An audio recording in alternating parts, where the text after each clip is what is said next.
अस्सलाम वालेकुम नज़ीर, मैं हूं आपको दोस्त बहुत बादल अब्बासी। कुछ आम तरीन खबरें आपके सामने रख देते हैं। रिचर्ड ग्रेनेल ऐसा महसूस हो रहा है कि यकीन माने के बाजू कात के रिचर्ड ग्रेनेल इस मुल्क से शायद इस मुल्क से डंकी मार के वो भागा हुआ है। किसी समुद्र के नीचे से वो खिसका है या कोई कश्ती में बैठ के वो पाकिस्तान से बाहर गया है। जितना उसने रोला डाला हुआ है नंगा किया जा रहा है और बिल्कुल उधेड़ के रख दिया उसने, दुनिया के सामने हमें रख दिए। यकीन माने कि ऐसा इंप्रेशन पाकिस्तान के हवाले से दुनिया में बनता जा रहा है जैसे इस मुल्क पे कोई खाना जंगी है, जैसे कोई जंग हुई पड़ी है। अब इस अखाड़े के अंदर रिचर्ड ग्रेनेल एलोन मस्क का हाथ पकड़ के उसे बिरयानी लेके आ गया है। एलोन मस्क इस वक्त दुनिया का माई बाप है। ये बात समझ लें, वो दुनिया का माई बाप है। दुनिया हाई इंटरनेट, दुनिया हाई सोशल मीडिया, दुनिया हाई ये तारे वायरें और सारी चीजें, और वो इसका बाप है। लिहाजा वो एलोन मस्क को भी इस अखाड़े के अंदर सीट के ले आया है। मैं सोच रहा था यानी आपके सामने रख देते हैं, ये एक सोच भी है, वो भी आपके सामने रख देते हैं। इमरान रियाज खान साहब ने व्लॉग किया है। इमरान रियाज खान साहब ने ट्वीट भी किया और ये कोई 19 घंटे बाद उनका ट्वीट आया। आपने व्लॉग में उन्होंने ये कहा कि 30 से 36 घंटे मैंने बड़े से मुश्किल गुजारे हैं। इमरान रियाज खान कौन है ये समझना बड़ा जरूरी है। इन पाकिस्तान के अंदर मुंह उठा के बड़े डिटाई के साथ कुछ कुछ कह जाते हैं। आप तो यूट्यूबर कहते हैं, बहुत सारे ये कहते हैं कि इमरान रियाज एक साफी है, साफी के साथ ये हो गया, जुल्म हो गया, खली वली आगे बढ़े। ऐसा नहीं है। इमरान रियाज पाकिस्तान के अंदर सबसे ज्यादा इम्पैक्ट वाली आवाज है। इमरान रियाज पाकिस्तान की सबसे बड़ी शख्सियत है, सबसे बड़ी पर्सनैलिटी, बल्कि रियासत का पाकिस्तान का एक चेहरा है, एक फेस है, जो दुनिया भर में जाना जाता है, देखा जाता है। उसकी आवाज की एक वैल्यू है। यानी ऐसे लोग, इमरान रियाज खान जैसे लोग, इन लोगों को रियासतें अवार्ड देती हैं, इन लोगों के गलों में यानी आप ये कह सकते हैं ज्यादा डिग्रियां देती है। इनको यूं इस्तेमाल रियासत के तौर पर किया जाता है कि दुनिया भर में नैरेटिव बनाते हैं, ये दुनिया भर में बयानियां बनाते हैं, ये उठा के रख देते हैं जो कि दुनिया एक नैरेटिव के जंग के अंदर मौजूद है। लिहाजा ऐसे लोग मौजूद होने चाहिए। नोम चोम्स्की की आप मिसाल ले रहे हो, अमेरिका के अंदर बैठ के एक वैसी आइडियोलॉजी कैपिटलिज्म की उधेड़ के रख दिया है, सलवार उतार गया वो बंदा कैपिटलिज्म की। जसवंत सिंह की मैं कल किताब पढ़ रहा था ना, उसके अंदर गांधी को उसने नंगा करके छोड़ा हुआ है। लेकिन हमारे मुल्क के अंदर हमें समझ नहीं आती कि हमने इमरान रियाज को भी नहीं छोड़ना, हमने दूसरे को भी नहीं छोड़ना, हमें तीसरे को भी नहीं छोड़ना। हमने इमरान रियाज खान एक सवाल बना हुआ है, और वो अकेला सवाल नहीं है, बल्कि इतनी बड़ी बड़ी फॉलोइंग, वो इतनी एक नस्ल ने उसको बंदे को काम करते हुए देखा, दो नस्लों ने। वो एक सवाल पूछ रहा है, वो सवाल सवाल उसका चेहरा बना हुआ है। इमरान साहब की जो दाढ़ी सफेद होगी, बाल सफेद हो गए, उसकी आंखों या उसके चेहरे की तरफ आप देखेंगे तो वो एक सवाल है। और वो पूछ रहा है, जी मेरी जिंदगी का क्यों 5-6 माह तक कोई खुदा बना रहा, क्यों उसने मेरी सांसों के ऊपर वो बंदा काबिज रहा। तो इमरान रियाज खान साहब का फिर 20-19 घंटों के लिए गायब हो जाना, ये इंतहाई तशवीशनाक है, खौफनाक है। यानी हमने बहुत कुछ सीखा है, हमने एटमी मिसाइल बना लिया, पता नहीं क्या क्या बना लिया, लेकिन हमें शर्म करना नहीं सीखा। यकीन माने थोड़ी सी ना एक ग्रेस होती है, लेकिन हम बदकिस्मती से, मैं तो खैर एक लिचड़ सा बंदा हूँ, लेकिन हम सब ये चीज नहीं सीख सके। ये बड़ी बदकिस्मती है। कोई ना कोई उसूल ज़ाब्ते होने चाहिए, लेकिन बड़ी बदकिस्मती है। फिर आफ्ताब इकबाल साहब के बारे में खबर आ रही है कि वो कह रही है मैं बिल्कुल ठीक हूँ, आजमाइश का टाइम था, मैं घर पहुंच गया हूँ। ये कौन से मुल्क में होता है? कहाँ पर इतनी बड़ी आवाजें, कितनी, कहाँ पर आफ्ताब इकबाल जैसे दानिशवार, इमरान रियाज साहब जैसे एक ऐसे इम्पैक्ट वाली आवाज जो बिल्कुल सोच बदल सकता है, एक नैरेटिव, एक ब्यौरे बयानियों को बदल सकता है।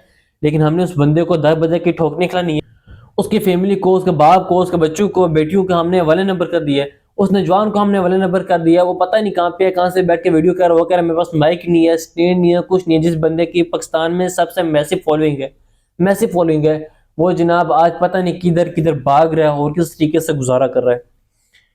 ये चीजें सोचने वाली हैं और इनका असर बड़ा तेरपा होगा। ये बड़ा खौफनाक असर है।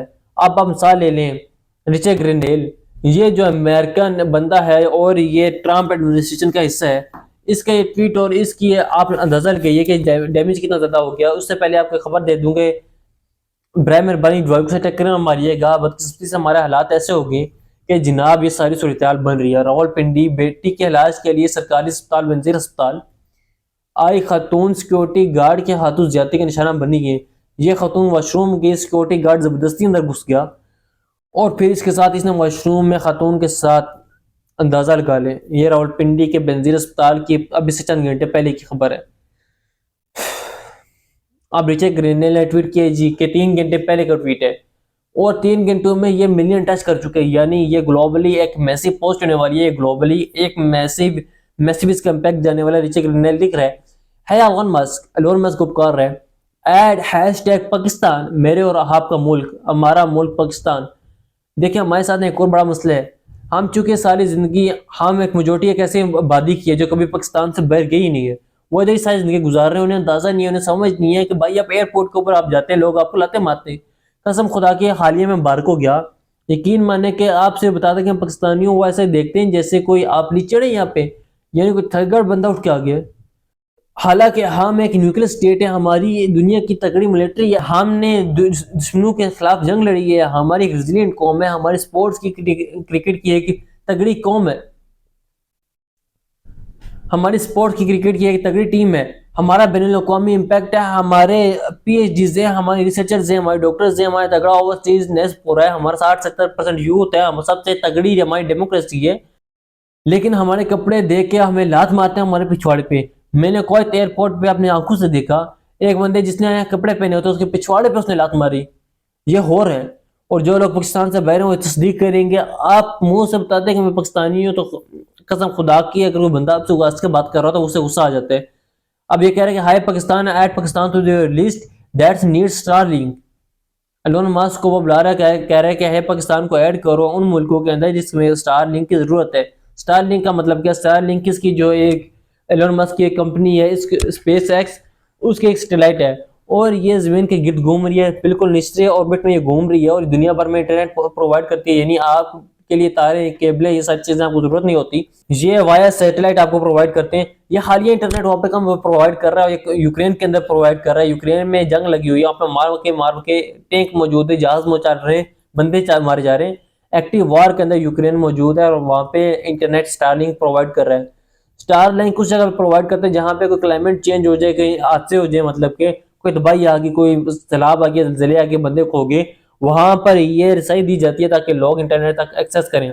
जो मुल्क चल रहे होते हैं, स्टेट्स चल रही होती हैं, वहां पे उनका एक अपना सेफ इंटरनेट प्रोवाइड करते हैं लोगों को, वो ये खुल के इस्तेमाल करें। तो आप अंदाजा लगा लें, आज रिचर्ड ग्रेनेल एलोन मस्क को ट्विटर के ऊपर, सोशल मीडिया के ऊपर बुला के, एलोन मस्क के अकाउंट के ऊपर बुला के उसको ये कह रहा है कि पाकिस्तान को उन ममालिक के अंदर शामिल करो जिनको स्टार लिंक की सैटेलाइट वाया सैटेलाइट की जरूरत है। यानी हम कब सीखेंगे? वो ये कि कहने की वजह क्यों है, ये क्यों रिचर्ड ग्रेनेल कह रहे हैं? और जो बात अफसोसनाक ये है कि इससे पहले होता ये था कि हम आज से तकरीबन 5-6 साल पहले आप चले जाए, उन दिनों में खाली थरवर ही होता था। तो दुनिया भर में अगर पाकिस्तान के हवाले से कोई मुंह से चू करता था, पाकिस्तानी चार दौड़ते थे या तबाही निकाल देते थे उसकी। लिटरली इन्होंने जो बैनुल अक़वामी लॉबीज है उन्हें धूल चटाई है। पाकिस्तानी सोशल मीडिया ने, पाकिस्तान के वीडियोगर्स ने, पाकिस्तान के जर्नलिस्ट ने, ये सारे मिलकर चार दौड़ते थे। यानी बाहर से कोई अगर मुंह से निकालता था कि आवाज पाकिस्तान के खिलाफ, तो बिल्कुल तहस नहस करके रख देते थे। आज रिचर्ड ग्रेनेल के बारे में ये सोशल मीडिया पे पाकिस्तानी जाके पूछते हैं कि आप पाकिस्तान में आपसे ज्यादा फेमस कौन है, आपसे ज्यादा मशहूर कौन है। आज रिचर्ड ग्रेनेल खुद ये कह रहे हैं कि अमेरिकन एस्टेब्लिशमेंट का हिस्सा है कि पाकिस्तान के अंदर और ग्लोबली आप देखें कि मेरी रीच कितनी ज्यादा है।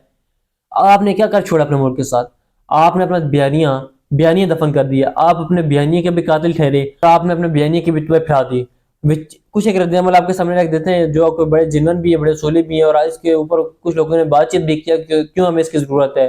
सर अहमद कोकर साहब इन्होंने लिखा है कि Twitter access ban in Pakistan which should also be considered alongside a Starlink for Pakistan because internet has blocked a sort out delivery। यानी सोच समझ कर क्योंकि लाकर छटा डीसी डेवलपमेंटी उनकी स्टेटमेंट थी और उसके बाद ट्विटर बंद कर दिया, फिर आप इंटरनेट बिल्कुल डेड कर दिया गया। यहाँ पर एक रेपोटिज्म है, खातून है, ख्वाजा साहब की बड़ी करीबी है, ख्वाजा साहब जिन्हें आज दौरे पड़े इस हवाले से, शौकत खानम के हवाले से, उन्हें भी आज समझ नहीं आ रही कि क्या करूं। लेकिन बहरहाल उनके ये कहने, असद अली तूर साहब ने बड़ा अच्छा लिखा है, इन्होंने लिखा है, thank you Richard Grenell, yes Elon Musk our representative are repressive and tainted regime change time to another North America. बिल्कुल ऐसे ही लिखा है, सही लिखा है कि यहाँ पे एक रिजीम मौजूद है, ये किसके ऊपर इतने दाग दुबे, क्या हमें नॉर्थ कोरिया बनाना चाहती है, हमें चाइना बनाना चाहती है, रशिया बनाना चाहती है, by limiting our access to the social media and punish free speech, और फ्री स्पीच को पनिश करना चाहते हैं। Kindly make a support of the nation benefits of the Starlink. बराए मेहरबानी भाई, मेहरबानी करें, कंसीडर करें इस चीज के ऊपर। अभी जो रिचर्ड ग्रेन का ट्वीट है ना, स्टारलिंक के जरिए इंटरनेट दें, और फिर जितना पाकिस्तानी और ओवरसीज के ऊपर जाकर लिख रहे हैं इस मुल्क में इंटरनेट नहीं है। शहबाज शरीफ साहब ने मिस्र में खड़े होकर झूठ बोला कि हम फ्रीलांसिंग की एक बहुत बड़ी इंडस्ट्री बनने जा रहे हैं और हमें एक बड़ी कम्युनिटी है और हमारी दुनिया भर में इम्पैक्ट होने वाले, और हम हम दो बहुत बड़ा कोई दो शहर की ले रहे हैं, हम फ्रीलांसिंग को अगले रूज पे लेके जाएंगे। लेकिन हकीकत ये है कि शहबाज साहब जो अपना उनका ट्वीट होता है वो भी वीपीएन लगा के यूज करते हैं। यानी इस मुल्क के अंदर फ्रीलांसिंग का दूर की बात, हम मेरा एक दोस्त है वो फ्रीलांसिंग के जरिए अपना रेवेन्यू, उसने अपनी यूनिवर्सिटी चला दी, कसम खुदा की उसने अपनी यूनिवर्सिटी की फी नहीं पूरी हो रही जो तो भाई उस गरीब की निकली और ये पाकिस्तान के अंदर हो रहा है। लिहाजा जो इसका ट्वीट है रिचर्ड ग्रेनेल को जो एलन मस्क ने को टैग किया, जाहिर है इसने उसके ऊपर रद्द अमल अपना देने को ग्लोबली मैसेज पोस्ट होने वाला है। तासुर देता है कि हमारे मुल्क के अंदर खुदा ना खास्ता सड़कों पे जंग लगी हुई है, हमारे मुल्क में टैंक चल रहे हैं, कोई जहाज ऊपर से बमबारी कर रहे हैं। ये खौफनाक अमल है। हमने किससे जीतना और किससे हारना है, जीत भी गए, चले जीत गए, हम माफिया मांगे। हाँ आपने हासिल क्या किया, आप जाएंगे किधर? यूरोपीय यूनियन आपकी GSP प्लस के ऊपर बात कर रहा है, जर्मनी कोर्ट आपके ऊपर बात कर रहा है, अमेरिकन कांग्रेस के ऊपर आपके ऊपर डिबेट हो रही है, अपने लोग आपके बयानी को बैन कर रहे हैं। That's very sad. आपके पास जर्नलिस्ट 4 नहीं बचे जिनकी जाने महफूज हो। आपके पास इमरान रियाज जैसी, आफ्ताब इकबाल जैसी रिप्यूटेड जिन आवाजों का इम्पैक्ट है, जिन आवाजों के पीछे लोग लब्बैक कहते हैं, आपने उन्हें भी नहीं छोड़ा। That's very sad where we are heading. Funny शायद इसलिए ज्यादा है कि रिचर्ड ग्रेनेल जितना ज्यादा पाकिस्तान के बारे में बातचीत कर रहा है, वॉइस ऑफ अखबार इसके ऊपर लिख रहा है कि इसने पाकिस्तानी जो पॉलिटिक्स है इसको शेक कर दिया, फैला दिया दुनिया भर में। रिचर्ड ग्रेनेल यकीनी तौर पे कोई कुंडली शुंडली चेक करे कि डंकी मार के उस मुल्क से बाहर ना गया हो। ख्याल रखिएगा, अपडेट करेंगे। अल्लाह हाफिज।